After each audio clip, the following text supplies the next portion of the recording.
मित्र, आपण शेतामध्ये कुठलंही शेणखत टाकत असता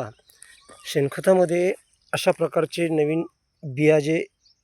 जनावरं जे खातात ते बिया तसेच त्यांच्या पोटाद्वारे आणि त्यांच्या निविष्ठाद्वारे इथे बाहेर येते. आणि बाहेर आल्यानंतर होतं आहे काय, त्याच्यामधले जे बिया आहे,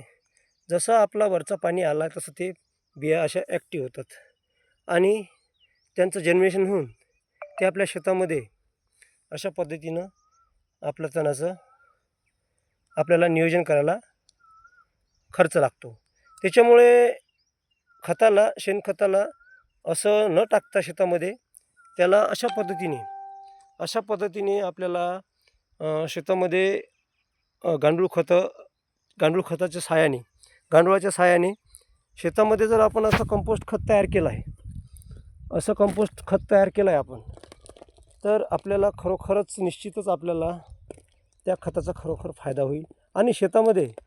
तणापासूनसुद्धा आपल्याला एक प्रकारे सुरक्षा मिळेल आणि खर्च कमी होईल.